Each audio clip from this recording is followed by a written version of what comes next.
Rev up your engines!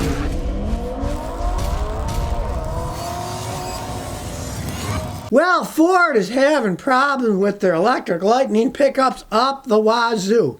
Now, Ford makes the majority of its profit through the F-150 regular truck, gasoline truck, and diesel truck line. That's where they make their profit, right? They sell tons of these things. But guess what? Ford isn't even the #1 seller of electric trucks in the United States. Rivian actually sells more. That company that's on the verge of bankruptcy, right? First quarter of 2023, Rivian sold 7,946 electric pickup trucks, right? Rivian. Ford sold 4,291 of their electric Lightning. So, I mean, Rivian is beating them. And Rivian is a terrible company, right? As I've been telling people for a long time, jumping on the electric bandwagon, right? But they're starting to jump off because they now admitted, well, I guess we're going to make more hybrids, said old Farley, their CEO.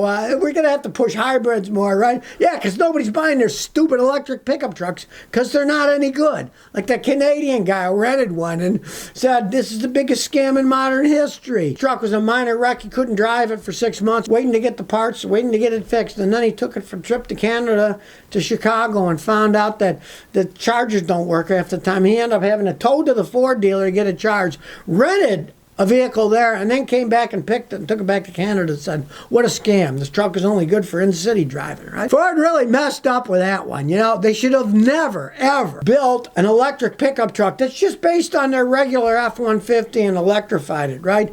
It has no range. It takes forever to charge up, right?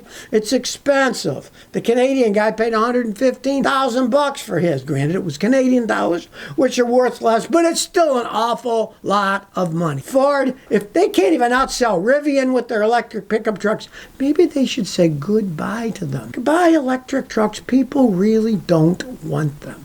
And you think if anybody would know, it would have been Ford. They make 90% of their profit on the F-150 lines. That's where their profit is, right? And they electric trucks, people will love them. Yeah. It's a problem with these corporations. They're dead from the neck up. And then the top guys say, yeah, we're going to make electric trucks. And all the yes men, oh, great idea. Mr. Farley, oh, yes, can we kiss your rear end some more? What a brilliant idea. No, it was a really stupid idea, and it's biting them in the rear end now. B. Clayton 40 says, my Impala makes a horrible noise when I accelerate. 2012 Chevy Impala makes a horrible noise when I accelerate, like a Jake brake on an 18-wheeler, only not nearly as loud. When I decelerate, the noise decreases. When I take my foot off the accelerator, all the way it stops. I have no idea what it is. Hell, well, it is a Chevy Impala. It's 12 years old, and they're rolling piles of crap to begin with. Falling apart, I can tell you that. Now, it's either your engine's breaking down or your transmission's breaking down. If you want to find out which one it is, it's a relatively easy thing to figure out. I've got a video, Finding the Source of Car Noise of Scotty. Watch that on YouTube. You get little sensors, you put them on different parts of the car, and you wear headphones, and say you got 4 sensors. You click on the little machine, 1, 2, 3, 4, and each time you click 1, does the 1 mic, 2 does a 2 mic.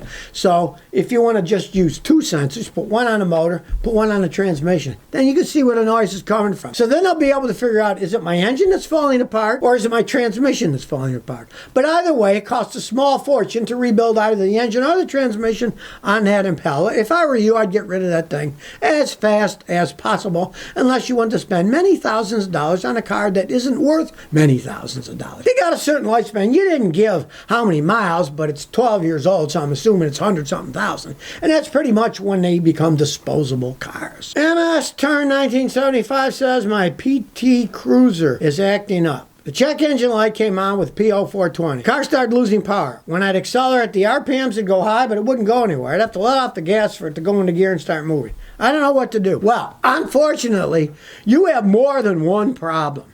Now, PO420 means your catalytic converter is inefficient, right? And many things can do it, but it's a PT Cruiser. Okay, one of the worst cars ever made. They were all made in Mexico. They don't make them anymore, right? You're saying the RPMs would go high and you wouldn't go anywhere until you let off on the gas and it would start moving. That means your transmission is going out. Now, the transmission going out has nothing to do with the PO420 code. Your transmission's going out. I would say time to junk the car. When a transmission goes out on a PT Cruiser, it's just too late. It's an '07 PT Cruiser.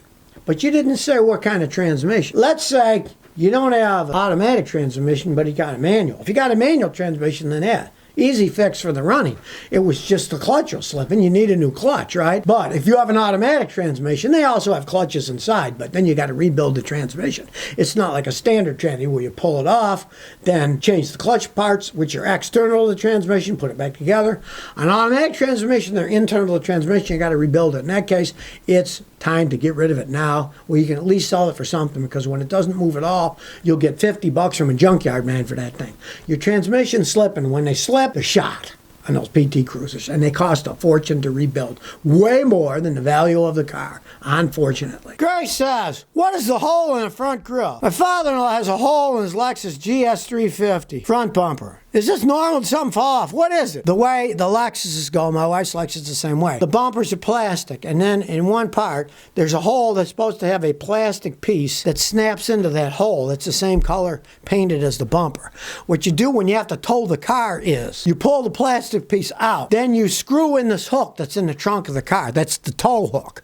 Then the tow truck can put the hook in there. Otherwise, if they hook the tow hook up to the front of your car, they'll bend parts because they're unibody construction. They don't have frames.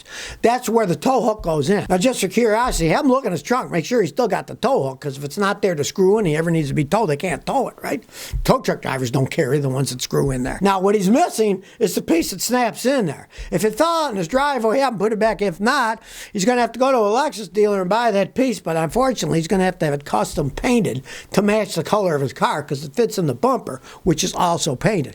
But that's how those cars are made. It's just a weird design that you pull the piece out and then screw it in. In your case, the piece is gone, and now there's just the hole. Car Naughty says, today I had my vehicle replaced with new front brake rotors, but the mechanic said the brake pads didn't need replacing. I didn't hear any noise driving home, but now I hear soft grinding noises. We looked at the rotors, received groove marks. I'm taking it back to the mechanic. Is it normal to have groove marks after 10 miles of driving? No, but your mechanic is an idiot. Who on earth would replace the rotors and not the pads? The rotors and the pads have to meet. Why did he replace the rotors? Because the rotors were probably worn. Worn rotors wear the brake pads. I would say just put new pads on. If I were you, I'd find another mechanic. The guy's an idiot. He has no idea what he's doing. He's just an idiot. Go someplace else. You can replace the brake pads and not the rotors. If the rotors aren't worn, you step on your brakes and you hit them hard at 60 and the steering wheel doesn't shake, the rotors aren't warped, you could just change the brake pads. But only an idiot would replace the rotors and not the brake pads. It would make no sense at all. I mean, why did he replace the rotors? If the pads are okay and it worked okay, there'd be no reason to replace the rotors. But if you replace the rotors because they were either scored or warped, that has damaged the pads that are in it. The guy's an idiot. I don't know why anybody even do something like that. I'd find another mechanic if I were you. I'd forget that guy. He doesn't seem to know what the heck he's doing. Ernesto66 says, are there any negative effects removing my catalytic converter for my 2011 hybrid Lincoln Z? I would like to remove the catalytic converter without causing problems. I'm moving to Washington, D.C. where it's not required. Well, one negative effect is you could end up in prison. It is against the law in the United States to remove a catalytic converter from your car, period. Now, you say in Washington it's not required.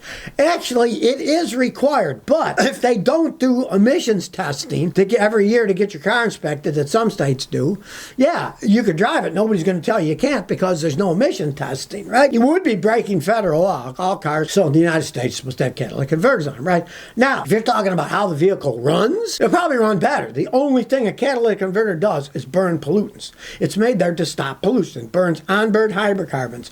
If your car doesn't burn the gasoline entirely, the catalytic converter then burns it up. So then it comes out of the tailpipe clean, and it's not polluting and causing lung cancer and stuff quite as much. There's still microparticles and stuff, so I don't think it's still safe. There's still all kinds of stuff coming out. But in terms of the vehicle, it'll run fine. All the lights will come on, warning lights and stuff, because the computer will know it's gone and trip all kinds of codes. But it'll run perfectly fine. Though you will be breaking federal law. Understand that. Well, it turns out that using recycled plastic and construction materials may not be the brilliant idea that people came up with. You know, they're saying, we can recycle the bottles, the plastic stuff, and we can use it to pave the roads and stuff, right? Well, did anybody do any research? No. Now it turns out that when it rains and stuff, it could leach all the plastics out and get it into the water table. that we drink, right? Well, golly gee, people, it looks like if they make these roads with plastic bottles, they don't hold up all that well, and they come apart a little bit faster. Gee, no fooling. Let's see, you're driving cars on top of plastic bottles, right? How long is that going to last? The plastic is mixed with the amalgam when they're putting asphalt in, but it looks like it turns out that maybe not such a great building material. Now, we got engineers, right? And the engineers generally make something so they can last that's relatively cheap to make, right? Well, they've been making roads for quite some time. You'd think they would have it down pat, right? But then some guy comes, let's be green, let's put plastic bottles in the roads. Oh, we'll save the planet. No, you won't. You just have roads that fall apart more, and then they'll pollute the water too as the plastic leaches out of the roads when it rains and goes into the streams and everything. They did some kind of experiments in California somewhere where they paved certain parts of road using the plastic bottle stuff. Said, oh, look, it's a great idea. And then they start doing it and find out that, gee, it pollutes and it doesn't last long. So here's another failed green idea for you to think about.